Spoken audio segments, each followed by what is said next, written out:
Hello and welcome to United Report. This is your home for all the latest Manchester United news, match updates, transfer stories, and in-depth analysis. Stay connected and never miss a moment. Subscribe now to stay ahead with everything happening at Old Trafford. Manchester United head into the international break in a positive run of form. They have reached the Europa League quarter-finals by beating Spanish side Real Sociedad. And they continued that form with a dominant win against Leicester and former star Ruud van Nistelrooy. While they are still some way off the European places, Ruben Amorim's side still have realistic hopes of Champions League football. But their domestic commitments are set to be paused with the March international break. A host of stars will be jetting to all corners of the globe, but Amorim now has a chance to work closely with the players staying behind. Take a look at all of the latest news from Old Trafford. Rasmus Højlund has admitted he is finally getting to grips with Ruben Amorim's demands after ending his 21-game goal drought. Speaking after his goal at Leicester, he said, "I think it comes down to my performances as well. I think obviously I've not been on top of my game as I wanted to, and we're still adapting to a new system and some new positions. But I think I've been growing into it lately and starting to look a bit better. But I'm just happy to get on the score sheet, and I'm sure they will come more now. I'm happy, but it's not all about goals. I'm obviously very happy to get my goal, and it gives me a lot of confidence. I think we're starting to get a bit more of a connection between myself and the players, then starting to understand what my qualities are even more, and playing to them as well." Former United teammates Luis Saha and Mikel Silvestre have disagreed over whether the club should re-sign Paul Pogba. "I would take Paul Pogba back at Manchester United in a heartbeat," the former said. "It's not only because of the squad that we have now with injuries and all that, but for all the elements that he brings as a player." But Silvestre isn't completely convinced. He said, "No, I wouldn't be tempted to sign Paul Pogba on a free transfer if I was Manchester United. I like Paul a lot, but I wouldn't because it's going to be expensive and you don't know physically how long it's going to take him to get up to match fitness. Even though he's been out of the game for 18 months, before his ban, he wasn't really playing that much at Juventus. He's had a couple of injuries. It's too big of a risk to sign Pogba EFL. Chief Rick Parry has hinted that United's new stadium could potentially host a future Carabao Cup final as an alternative to Wembley." Speaking to TalkSport, he said, "Well, it's always nice to have an alternative, and it's very exciting for the North, so exciting news, positive news. Again, from the EFL's point of view, the more that our biggest clubs grow and thrive, the stronger the game will be. So we always look on with interest, but that's a few years away yet, but having alternatives is never a bad thing." You have to admire the gall of Sir Jim Ratcliffe and his executive team at Manchester United. Just days after Ratcliffe gave an interview in which he criticised the shocking way United had been run in recent years, accusing those in charge of presiding over a cock-up, he and his football operations team announced a rise in ticket prices for a third successive year at Old Trafford. In simple terms, match-going United fans are paying the price and footing the bill for the financial blunders made by previous regimes placed in charge by reviled majority owners, the Glazers.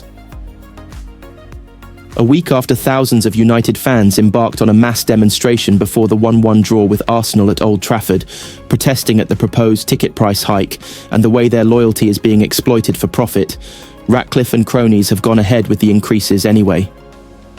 The rise of 5% may not be as high as was feared and is in line with inflation, while United have listened to fans and decided to freeze prices for under-16s. But the bottom line is that supporters are still being asked to fork out even more money to watch arguably the worst United team since the one that was relegated to the second tier in the 1973-74 season. Given how lamentably United have performed this season and how Ratcliffe has laid bare the mistakes of the past that have led the club to the stage where he has been forced to take drastic measures like culling 450 staff, it is jarring that fans are being asked to dig even deeper into their pockets. Not only that, fans who have had season tickets for years around the dugouts at Old Trafford are being moved against their will, so those seats can be sold for even more money at premium rates to allow United to make even more money from them, profit above the loyalty of supporters. The big clubs these days do not want season ticket holders or legacy fans, as they are often referred to in the modern game. They want tourists or day trippers, those who are happy to pay inflated prices for tickets, as well as spending hundreds of pounds on merchandise, because the motivation of owners nowadays is maximising revenue and profit, rather than ensuring they look after the very supporters whose enduring loyalty has made these elite clubs what they are today. United are the epitome of that avaricious approach, as outlined by their latest announcement on increased ticket prices and new guidelines for next season. As well as the price hike, United have increased the minimum number of games season ticket holders must attend from 15 to 16 of 19 Premier League games. Will impose a £10 charge on fans selling their tickets back to the club less than 2 weeks before a game, and have raised car parking charges by 15%. All of these measures, necessary in the eyes of the United hierarchy to address the financial mistakes of the past, will serve only to further alienate supporters from those running the club, and see further protests from fans who are fed up with having their loyalty exploited for profit. Ruben Amorim hailed special Bruno Fernandes after the Manchester United skipper inspired his side to victory and nudged Leicester closer to relegation. United extended their unbeaten run to 7 games in all competitions, with Fernandes providing 2 assists and scoring the third to move Amorim's side up to the 13th.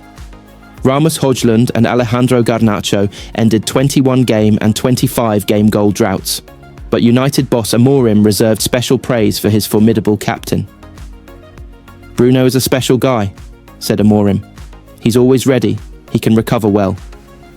I always see a Bruno who is dangerous, and a Bruno who can recover in every situation. What surprised me the most is the way he works every day. That was a surprise. In Portugal, we see Bruno with all that frustration, and I was really surprised because he's a very good professional. You can understand that frustration, but it was a surprise for me." Man of the match Fernandes said, "I think you can see some progress, but that has to go on and on. We have important games. I want to score as many goals as I can. It's a big part of my game, and I also need to assist my teammates. I need to get onto the edge of the box and score goals, as it's one of my qualities." The only blot for United was a serious injury to 18-year-old defender Aidan Heaven, who left the pitch on a stretcher just after the restart. Amorim said, "It's hard to know because we have to evaluate during the week. Leicester are still 9 points from safety, but boss Ruud van Nistelrooy said, 'The gap is 9 points. It's big, but we can't and won't give up. We'll keep going and use all the possibilities we have to turn this situation around. Now we'll have a long break and come back from there.'" Manchester United captain Bruno Fernandes hit back at Roy Keane after criticism of his performances while wearing the armband this season. Former skipper Keane has been vocal in his criticism of Fernandes during a tough season for player and club. The Irishman used the word imposter when discussing the Portuguese international, who has worn the armband while failing to lift United out of the bottom half. Things have picked up of late under head coach Ruben Amorim, though. Fernandes scored a hat-trick as the Red Devils eliminated Real Sociedad from the Europa League and was at the heart of things once more as Amorim's team beat Leicester on Sunday. After laying on the opener for Rasmus Højlund at the King Power Stadium, United's number 8 also scored the final goal in a 3-0 win. And, after the victory, he gave a pointed response in the light of Keane's February comments. "Obviously, I know you're talking about Roy Keane," Fernandes told Sky Sports when asked about criticism. "I've said it before, I have huge respect for Roy Keane. I think he was one of the best captains the club has had, an amazing player for the club, won basically everything for this club. It's the way he thinks, it's the idea he has about me as a player, as a captain, and I have to respect that. Obviously, I do the things in my own way to try to be the best, not captain, but person and teammate, as I can. I do it every day. I try to be an example in everything I do in the training sessions, on the pitch, in everything I do, but not everyone will like that. Not everyone will think in the same way, and I respect every opinion of everyone. And as I said, I have huge respect for Roy Keane, and I accept there is a lot of margin for improvement in my game, in my leadership, in everything I do, even in my own life." Speaking to Sky Sports after the match, Amorim was asked what Fernandes provided on Sunday evening, what we see every week. But the most important thing is the work he puts in every week, the boss said of his compatriot. Amorim also gave an update on defender Aidan Heaven. The teenager left the field on a stretcher early in the second half, adding to United's growing injury list. It's hard to know because we have to evaluate during the week, Amorim said. He already played well against Arsenal and Real Sociedad. Today for me was the most difficult game for him because we expect him to relax a bit, but he was so focused. Mason Greenwood will still play for Jamaica, according to Steve McLaren. The FA Chief Executive Mark Bullingham confirmed recently that Greenwood, who has a sole senior England cap, has said he intends to switch allegiances to Jamaica and link up in a reunion of Manchester United old boys with McLaren. However, there have been growing questions since over Greenwood's desire to commit to the Reggae Boys, with the Jamaican Football Federation still to receive the required documents it needs to complete the process. Jamaica had been hoping the switch would be concluded in the coming months, so Greenwood can be part of the squad that plays 2 friendlies in the UK before it begins its World Cup qualifying campaign in June. There was also hope that Greenwood would be a key member of the CONCACAF Gold Cup squad. Amid the hold-up, none of those things are any longer certain. Yet McLaren, the ex-England manager and former Manchester United number 2, who has been in charge of Jamaica since last year, remains very confident. "We are in contact all the time, with him, Greenwood and his family," he said. "I am very confident he only wants to play for Jamaica. It is up to him when he moves forward with that. The ball is in his court." Greenwood has starred for Marseille this season, scoring 15 times for the French club after signing a 5-year deal following completion of a permanent Manchester United exit. But he was dropped for the weekend loss to Lens, with OM boss Roberto De Zerbi labelling him inconsistent and saying if someone trains badly, they won't play, no matter what their name is. De Zerbi said last week that he expected more from, announcing "I wanted him here. I said it over and over again," De Zerbi said. "He was the first player I contacted, even before I signed for OM. I had already spoken to his father. No one can have more respect for him than I do, but that doesn't change anything. I expect more from him. He has to do more, because what he is currently showing is not enough. If he wants to achieve his ambition of becoming a champion, he has to be more consistent, sacrifice more and be more determined."